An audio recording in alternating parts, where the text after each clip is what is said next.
មួយមុខនេះបានញ៉ាំហើយដឹងទៅជាប់ចិត្តតែម្ដងមិនថាធ្វើជាម្ហូបខ្លែមឬក៏សម្រាប់ញ៉ាំជាមួយបាយទេជាពិសេសប្រាសិទ្ធរបស់ធម្មជាតិដែលយើងមាននៅផ្ទះស្រាប់ៗអញ្ចឹងបងប្អូនមិនថាគ្រឿងក្រៅក៏ដូចជាសាច់មាន់និយាយថាមានសពគ្រប់ទាំងអស់តែម្ដងឥឡូវចាប់ផ្ដើមដើរប្រមូលគ្រឿងក្រៅឲ្យបងប្អូនគឺ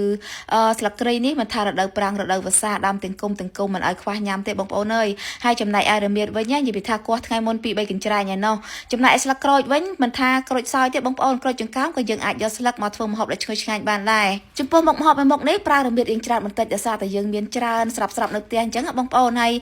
រមៀតក៏វាជំនួយដល់សុខភាពយើងផងដែរហើយមានខ្ទឹមសខ្ទឹមក្រហមក៏ដូចជារំដេងបងប្អូនមិនខ្វះទេបងប្អូនហើយដើរតែកន្លងជុំវិញផ្ទះហ្នឹងគឺយើងអាចប្រមូលគ្រប់គ្រឿងតែម្ដងរមៀតបន្ទាប់ពីយើងកោសហើយគឺយើងដំយកតែម្ដងបងប្អូនហើយចំពោះលក្ខ័យគឺយើងហាន់មួយចំនួនផងដែរឥឡូវចាប់ផ្ដើមធ្វើដំបូងគឺយើងលេងគល់សក្តិខ្ទឹមសខ្ទឹមក្រហមក៏ដូចជាស្លឹកក្រូចរបស់យើងហ្នឹងឲ្យឆ្អិនជាមុនសិនណាបងប្អូនជាមួយនឹងខ្លាញ់ហ្នឹងឲ្យចេញពណ៌ល្អហើយឲ្យរៀងឆ្អិនបន្តិចក៏បន្ថែមជាមួយនឹងស្លឹកគ្រៃដែលយើងបានហាន់រៀងស្ដើងនឹងឯងហើយបន្ទាប់មកគឺយើងកូររំលីងវាទាល់តែឈ្ងុយចេញពណ៌បន្ថែមបានល្អហើយចាំបន្ថែមជាមួយនឹងសាច់មាន់របស់យើងចូលមកបន្ទាប់មកឆារំលីងសាច់របស់យើងជាមួយនឹងគ្រឿងច្បល់ឲ្យសព្វចូលគ្នាដើម្បីឲ្យពណ៌សាច់ហ្នឹងបានល្អនិងចូលជាតិបានល្អអញ្ចឹងបងប្អូនកូរចុះកូរឡើងរហូតទាល់សាច់ហ្នឹងឆ្អិនបានប្រហែលជា 30% ចាំយើងបន្ថែមជាមួយនឹងគ្រឿងក្រៅហើយចំពោះគ្រឿងមានទឹកត្រីអំបិលប៊ីចេងស្ករក៏ដូចជា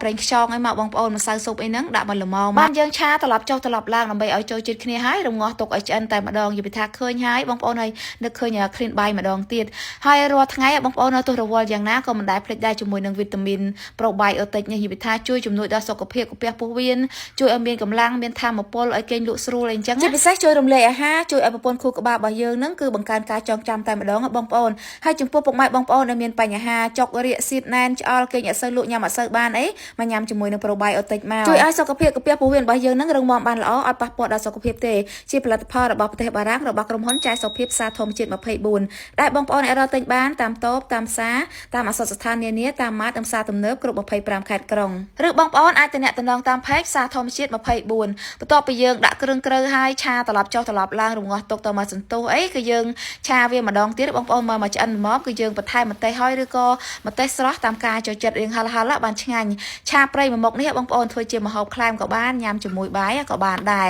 ធានាថាបាយកុសឆ្នាំងតែម្ដងហើយមួយមុខនេះសិតតែគ្រឿងក្រៅនៅផ្ទះចំណែកឯមាន់គឺយើងចិញ្ចឹមបាននៅផ្ទះស្រាប់គឺងាយស្រួលក្នុងការធ្វើម្ហូបមែនតើកសិកម្មក្នុងគ្រួសារមិនខ្វះអីញ៉ាំទេ